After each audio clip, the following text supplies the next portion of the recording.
我哋今日嚟到呢個船面一條街嗰度，諗住食船麵。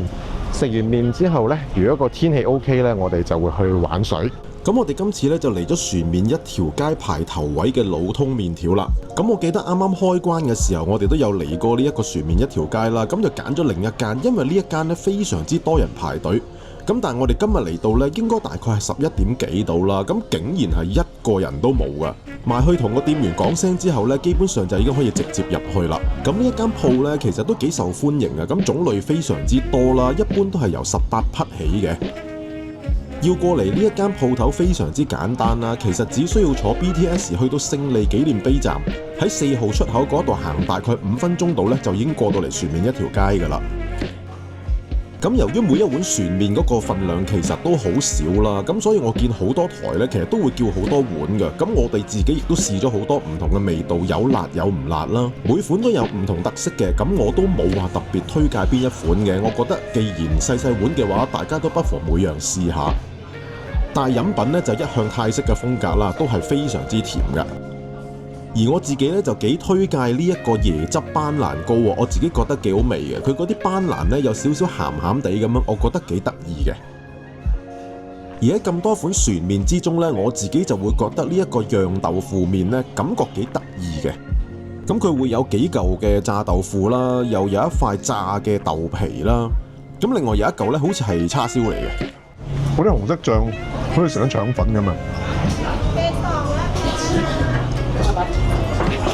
而我自己最推介嘅呢，就係呢一個叫烤水嘅泰北咖喱雞髀麵啊。其實呢，喺泰北菜嚟講咧，呢個麵都幾出名嘅。佢嗰隻雞髀係非常之大隻啦，仲有一啲炸嘅蛋條喺度。咁我第一次食呢，就係喺呢一個 Icon Siam 嗰度食嘅。咁我翻到嚟香港之後呢，我老婆仲試過複製一次，非常之成功添。大家有興趣嘅話呢，可以睇下右上角呢條片嘅。咁你加埋啲洋葱絲同埋青檸汁之類嗰啲配料啦，就更加好味啦。到我哋食完出嚟之後呢，就發覺已經排滿晒人啦。好彩我哋早咗少少嚟啫。食完之後呢，我哋就喺附近嗰度 call Grab， 準備去我哋嘅水上樂園啦。但係就發生一個好奇怪嘅問題，有架車接咗我哋單之後呢，係嚟到我面前嗰度先至取消。佢仲要同我岌一岌頭笑一笑之後就揮手直接揸咗架車走喎，拗晒頭。跟住呢，我哋就嚟到呢一個叫做 The Mall Life Store 辦卡 B 嘅商場啦。如果大家唔想坐 Grab 嚟呢，可以坐地鐵 MRT 嘅黃色線嚟到辦卡 B 站嘅喺3號出口嗰度出呢，就可以直達商場噶啦。而我哋嚟呢個商場嘅目的地呢，就係嚟到3樓頂樓嘅 Harbour Island， 號稱係泰國最大嘅空中水上樂園，非常之新，25年2月14號先開嘅啫。價錢分好多種嘅，唔同年紀啦，淨係玩室內兒童樂園又得，淨係玩水上樂園又得，甚至乎兩樣都玩晒亦都得，咁視乎大家嘅需要去買飛啦。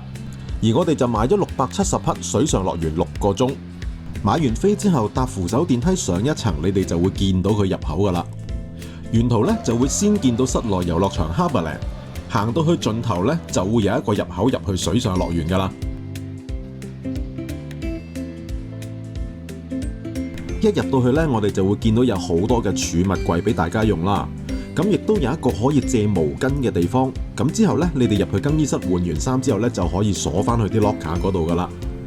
而玩完水之後，你嗰啲濕咗嘅衫呢，喺更衣室入邊仲有一部可以用嚟揈乾嘅機俾你用添。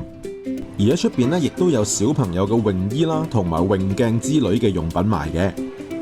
如果你玩水玩到肚餓嘅話，亦都有一個餐飲區可以買嘢食，坐下 hea 下噶。而水上樂園一進場，我哋首先見到嘅呢，就係啱小朋友玩嘅區域啦，全部都係非常之淺水同埋嗰個趣味性高啲、可愛啲嘅，亦都有一啲小型嘅遊樂設施。唔想落水嘅呢，亦都有一啲斜滑梯同埋有啲凳俾大家坐喺度休息嘅。而佢嘅中心地帶呢，就係最精彩嘅地方啦，入邊有各式各樣唔同難度嘅斜滑梯，而入邊亦都有個牌話俾大家聽可以點樣着法。基本上 T 恤短褲咧都係可以接受嘅，我自己都係咁着法。喺玩啲咁刺激嘅斜滑梯之前呢，咁其實圍住呢一個地方呢，有一條好似河咁樣樣嘅。咁其實大家都知道呢，一般嘅水上樂園呢都會有呢一個部分噶啦，就係俾你攬住個水泡喺上面飄下飄下，咁呢，其實我都飄咗成2-3個圈咧，先捨得去玩呢一個瀡滑梯嘅。而喺瀡滑梯方面啦，基本上咁多款我都玩齊晒㗎啦。咁其實基本上就冇乜難度嘅，就算去到最高嗰條都好啦，嗰個驚嚇程度都唔係好犀利嘅啫。所以呢，其實大部分嘅朋友我覺得都啱玩嘅。而我反而想同大家分享下呢一條橙紅色嘅瀡滑梯呢，會有一個問題存在。我之前上網睇呢，都有人話去到中間嘅時候呢，會有落唔到嘅情況。估唔到我瀡嘅時候呢，都遇到同樣嘅情況，我都要自己褪咗好多步呢，先至順利瀡到落去。咁呢一樣呢，大家要留意下啦。而呢一條望到下面有個彩虹兜兜嘅瀡滑梯呢，都應該算係最高同埋最有趣嘅一條啦。因為你衝到落去之後呢，會喺嗰個兜度再轉多2個圈先會停嘅。咁但係呢，其實你會發覺呢，其實好快就已經到咗噶啦。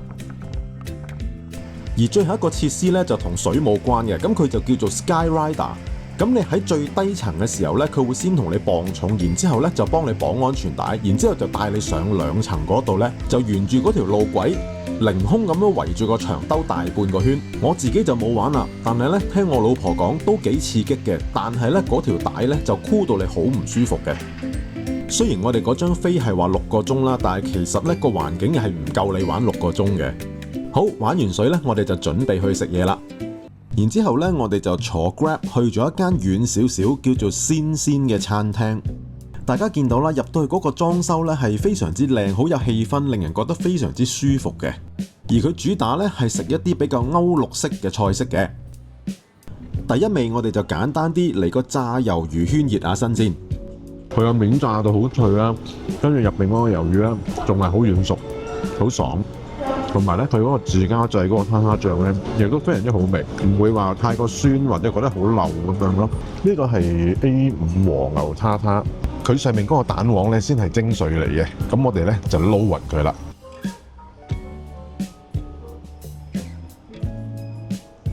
佢呢個 A5 和牛塔塔咧，撈埋一蛋黃食落去咧，好香嘅。同埋咧，你唔會覺得食到啲生牛肉好似好難接受嘅口感咁樣樣。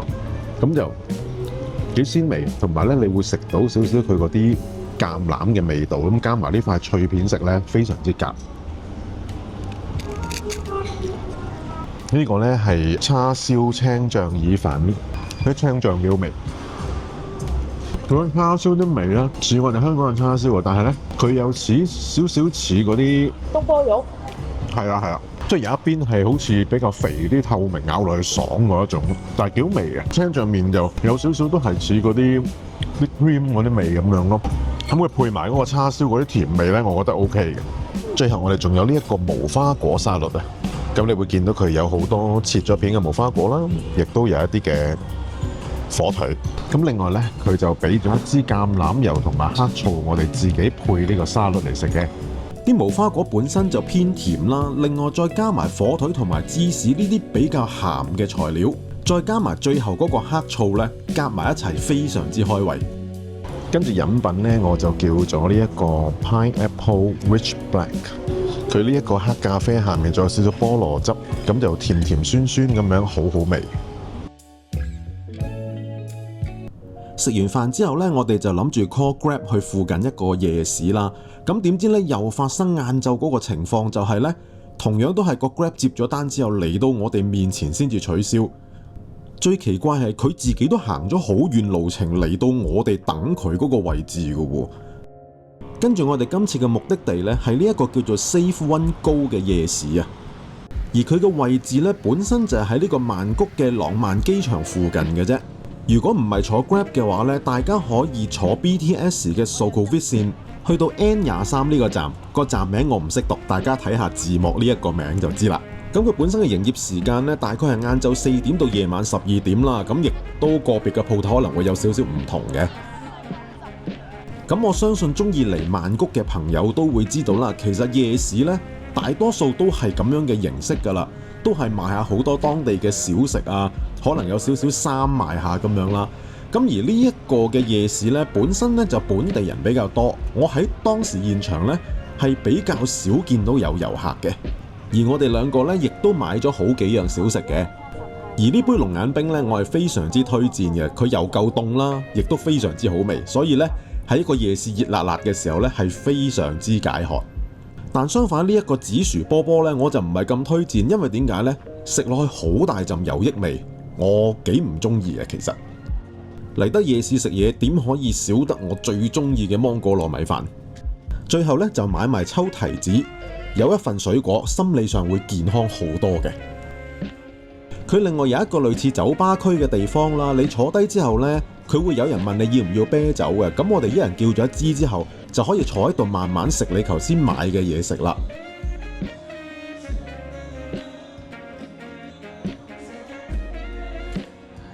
咁另外呢，仲有歌聽嘅添，佢現場呢有人唱 live 嘅。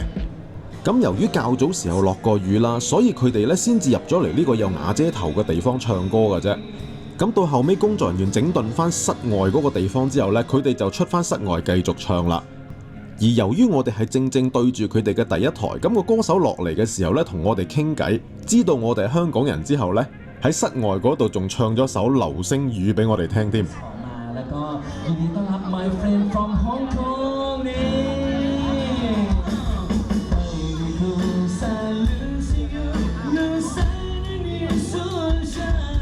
聽完首流星雨之後呢，時間都唔早啦，咁我哋都離開呢個夜市返酒店啦。嚟到一朝早，亦都係我哋喺曼谷嘅最後一日啦。咁我哋今朝呢，就冇乜特別嘅目標嘅，只係去返朱拉隆功大學區嗰度，隨便揾咗一間餐廳入去食嘢。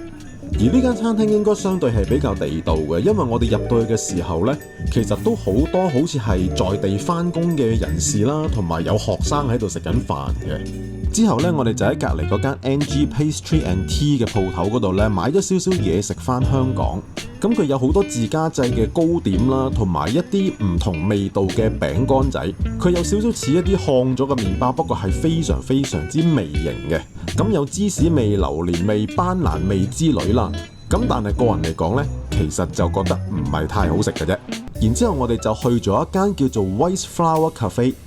而呢間 cafe 咧係近期比較受歡迎嘅一間網紅店嚟嘅。咁由於佢成個 building 都係用全透明玻璃啦，所以咧你會見到佢間鋪入邊嘅採光度極高啊！咁啊再加埋啲木質嘅傢俬咧，感覺上係非常之休閒同埋舒服嘅。而佢哋呢度最出名嘅就係椰子蛋糕啦，同埋椰子咖啡。咁但係可惜椰子蛋糕啦，我哋當時去到嘅時候已經冇晒啦，所以我哋就試咗其他嘅蛋糕。咁就中規中矩啦，冇乜特別。而個椰子咖啡幾好飲嘅，有少少椰香味，下面亦都有啲椰肉可以食下。而另外點嘅呢一杯呢，入邊係一嚿椰子冰，俾你斟啲熱嘅咖啡落去，一冷一熱係幾得意嘅。如果大家想坐 BTS 嚟嘅話呢，只需要坐到 National Stadium 站，行5分鐘到路程呢，就可以嚟到噶啦。飲埋呢杯咖啡之後，我哋就係時候完結我哋今次嘅曼谷之旅，準備趕去機場啦。亦都好多謝大家陪我玩完呢一個旅程。如果大家都中意我嘅影片，歡迎 subscribe 我 YouTube channel、comment like 同埋 share， 撳埋隔離個灰色鐘仔，咁我下次有新片呢，大家就即刻知啦。亦都希望大家可以幫手 follow 埋我嘅 IG， 唔該晒。好啦，我哋今次就玩住咁多先，我哋下一個旅程再見，拜拜。